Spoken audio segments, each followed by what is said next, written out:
Hola a todos, bienvenidos a un nuevo episodio de Biobárica Talks, un espacio diseñado para debatir y profundizar acerca de la terapia hiperbárica, la medicina hiperbárica, todos sus beneficios y, por supuesto, para potenciar el conocimiento y, digamos, profundizar en el alcance terapéutico de la terapia. Hoy, particularmente en este tercer episodio, tenemos como invitado al doctor Pedro Lara. El doctor Pedro es oncólogo, docente universitario y director médico.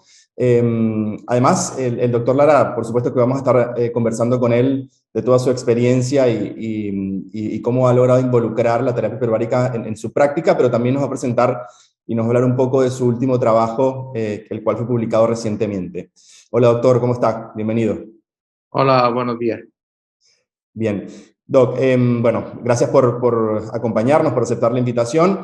Lo primero que me gustaría preguntarle es, ¿cuál es su formación en oncología y hasta ahora cómo ha sido su trayectoria, digamos, profesional? Bueno, como ya soy un anciano que va a cumplir 62 años, si la cuento en detalle, echamos aquí el tiempo. Pero bueno, básicamente soy oncólogo, soy catedrático de oncología de la Universidad Fernando Pessoa y soy director del Centro Oncológico Integral Canario, así como presidente de la sección europea de radioterapia y oncología de la Unión Europea de Especialidades Médicas. Bien, bueno, no, tampoco son muchos, Doc. Bien, Bueno, podría contar los detalles. Esto ha sido la versión corta, ¿no? bien, pero tenemos nada más que unos 15 o 20 minutos. Doc, después de todo esto que nos cuenta respecto a su trayectoria médica y docente, ahora un poco me gustaría saber qué fue lo que, digamos, motivó exactamente a incorporar la terapia hiperbárica en su práctica y hasta el momento cuál ha sido su experiencia con esta incorporación o con la cámara hiperbárica en sí. Bueno, el tratamiento de medicina hiperbárica para las complicaciones de los tratamientos oncológicos es bien conocido desde hace muchísimo tiempo. Las cámaras estándar que conocemos, básicamente relacionadas con el tratamiento de las complicaciones de los trabajos de submarinismo, etcétera, pues son cámaras que no están al acceso de la mayoría de los centros hospitalarios, públicos o privados. Y cuando conocimos la existencia de este equipo, de una visión distinta del tratamiento de medicina hiperbárica, en el cual se utilizan presiones más bajas, etcétera, pues surgió la colaboración con Biobárica a la hora de establecer qué opciones podríamos tener para ofertarlo a los pacientes oncológicos que tienen complicaciones no deseadas, sobre todo después de tratamientos antiguos de hace muchísimos años, que generan dificultades para la calidad de vida de los pacientes, ¿no? Y eso es básicamente lo que nos motivó a plantearnos que quizás otro tipo de equipo más, digamos, más eficiente desde el punto de vista de su coste y de su utilidad, sin tener que esperar a llenar una cámara hiperbárica con 10 personas, sin la necesidad de que tengan que entrar sin ningún aparato electrónico dentro, sino poder plantear si otro tipo de equipos con una menor presión también podían tener un beneficio médico, ¿no? Y ese ha sido básicamente el motivo por el cual empezamos a trabajar con este equipamiento. Bien, mencionaba algo muy interesante digamos, que llamó mi atención y tiene que ver con la calidad de vida del paciente, y creo que justo de esto tiene que ver mucho el trabajo que publicó recientemente, el cual, digamos, nosotros compartimos y particularmente y personalmente leí, me pareció interesantísimo, y quiero, digamos, ahondar en el tema. Sé que, digamos, por supuesto, este trabajo relaciona la terapia hiperbárica con la calidad de vida de los pacientes con lesiones radioinducidas. ¿Cómo fue el diseño experimental y a partir de dónde nació esta hipótesis, ¿no?, de relacionar esto? Bueno, básicamente, como ya está más que publicado y más que, digamos, más que hay más que evidencia de que el tratamiento con cámara hiperbárica mejoraba la toxicidad de los pacientes que tenían por razones de tratamientos, casi siempre pues eso, tratamientos antiguos, tratamientos tienen toxicidad relevantes y sobre todo que eran resistentes a cualquier tipo de tratamiento médico de otra característica, pues sabemos que los tratamientos de medicina hiperbárica pues mejoraban la sintomatología y la toxicidad de estos pacientes. Lo que pasa es que todos esos estudios estaban hechos con cámaras a 2 ATM, es decir, cámaras de presión que son las habitualmente que están en los centros de buceo, no están en los hospitales, y eso genera que los pacientes tengan que desplazarse a sitios que no son hospitalarios, muchas veces atendidas por médicos no hospitalarios, no oncólogos, también por otra parte, como hablamos antes, con una toxicidad en términos de barotrauma, pues también conocida, y surgió la hipótesis si una cámara de presión a unas presiones inferiores, pero en el rango clínico, como la de Biobárica, pues podría tener el mismo efecto o tener un efecto sobre esas toxicidades graves que no respondían a tratamientos estándar y que estaban sin opciones debido al difícil acceso que tienen muchos pacientes a cámaras más complejas. Entonces, desde esa fue la hipótesis, y el planteamiento pues, fue incluir todos los pacientes que no iban siendo remitidos, que generábamos del propio servicio de oncología radioterápica del Hospital Dr. Negrín, en colaboración con el Centro Oncológico Integral Canario, donde ahora trabajo, pues para valorar si es posible que hubiera una mejora de la calidad de vida. El motivo de la calidad de vida es relevante, porque muchas veces la evaluación de los resultados de un tratamiento están basados en lo que el médico ve o percibe. Pero cuando un paciente tiene una toxicidad tardía por radiación en términos de cistitis o en términos de proctitis, es decir, que genera más bien sintomatología más que hechos objetivos y mensurables, la evaluación de la respuesta por el propio médico muchas veces no creo que sea la mejor, porque el médico no puede evaluar bien el dolor, la molestia, etcétera. Por tanto, nosotros creímos del primer momento que si el problema del paciente lo tiene el paciente y el paciente su problema le fastidia la vida, la mejor forma de evaluar la efectividad era evaluando cómo se modificaba la calidad de vida del paciente, no la evaluación de la toxicidad, porque es que es muy difícil de evaluar esa toxicidad desde un punto de vista por parte del médico, porque casi todos son síntomas y no hay cambios objetivos, me refiero a anemia o a elevación de otro parámetro analítico. Por tanto, es muy relevante la calidad de vida, y por eso nosotros nos centramos como endpoint la calidad de vida. La calidad de vida nosotros la recogimos durante el tratamiento, también al final del tratamiento y en el seguimiento de los pacientes. Y pudimos objetivar una mejoría relevante de la calidad de vida en todos los aspectos, mejoría que se mantenía bastante tiempo después de haber acabado el tratamiento.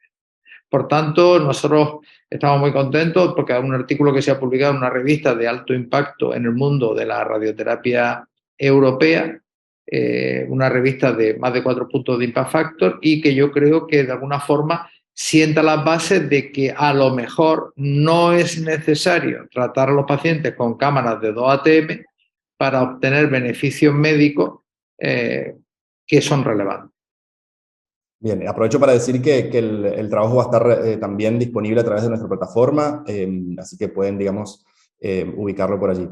Bien, Doc, me parece muy puntual esto que nos contaba de la calidad de vida, porque particularmente como profesional de la salud, me parece que es un componente que claramente no solo aplica para oncología, mucho menos para radiología nada más, ubica absolutamente todas las especialidades médicas, ¿no? A partir de allí, este tipo de resultados, ¿qué impacto cree que puede tener, digamos, la aplicación del tratamiento en otras especialidades o en, digamos, en el rubro médico en general? Bueno, el impacto será lo que la gente considere que tiene que tener. Quiero decir, ya hoy en día tenemos otra publicación de un grupo español donde se demostró que la terapia la terapia hiperbárica a 1,45 ATM es mejor que el ejercicio físico en los pacientes con fibromialgia, y eso está publicado en un estudio randomizado. Yo creo que parece evidente que los pacientes que reciben el tratamiento mejoran en 2 situaciones clínicas, por lo menos, que ahora mismo han sido evaluadas en España en estudios prospectivos. Uno, la fibromialgia, y otro, la toxicidad tardía por irradiación. De tal forma que, bueno, yo creo que se necesitan más estudios. Yo creo que hay otras especialidades que tienen que procurar generar evidencia, porque sin evidencia es difícil que la gente acepte un tratamiento, pero hombre, parece que en situaciones complejas como las dos que estamos hablando, pues funciona, con lo cual parece razonable pensar que si el incremento o la mejoría que induce en situaciones como esta, pues pueden ser fácilmente extrapolables a otras situaciones, pero tenemos que entender también que si no se genera evidencia en otras situaciones médicas, pueda haber reticencias por parte de algunos a la hora de aceptar los beneficios del tratamiento.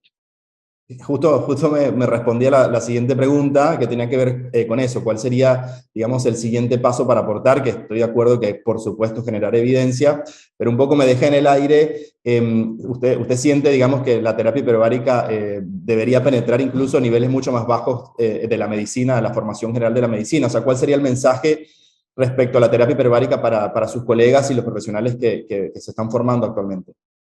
Hombre, yo creo que lo que hay que conocer es primero saber que hay un gran cuerpo de evidencia sobre la medicina hiperbárica en general, que yo creo que se ha generado una discusión un poco artificial sobre equipo o competencia muchas veces comercial, que no tiene que ver con el concepto. Yo creo que el concepto de que altas presiones de oxígeno hacen que los pacientes tengan una mejora de muy diversos procesos de enfermedad, pues pie diabético, alteraciones vasculares, etcétera, y que quizás esta discusión, digamos, subyacente a si diversos niveles de presión pueden tener los mismos efectos médicos, pues donde yo creo que hay que incrementar el conocimiento. O sea, yo creo que la medicina hiperbárica en sí misma,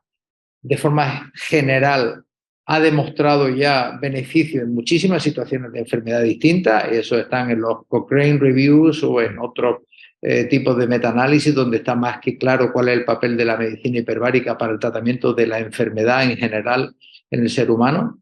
Y quizá como los equipos que había disponibles hasta ahora eran equipos para las personas que se recuperaban de lesiones generadas por el buceo, pues no hay la mayoría de la evidencia está generada con equipos a una presión de 2 atm, que quizá está ahora, el siguiente paso es ir generando evidencias de que probablemente para muchas enfermedades no sea necesario tratar a los pacientes con esos 2 atm. Y yo creo que ahí es donde, una vez demostrada la eficacia de la medicina hiperbárica, quizás lo que hay que empezar a demostrar es si es necesario que todo el mundo se trate en cámara a 2 atm o si presiones inferiores también tienen ventaja clínica, ¿no? Muy claro, gracias. Bueno, y un poco para cerrar, me gustaría hacerle una pregunta que le hacemos a todos los invitados para cerrar el episodio o este ciclo. ¿Cómo, si tuviera que definir, digamos, la terapia hiperbárica en una palabra, cuál sería o cuál utilizaría? Pues yo diría que eficacia. Yo diría que eficacia, ¿no? Yo creo que hay que plantearse que hemos tratado nosotros pacientes que llevaban muchos años con toxicidades que no tenían solución.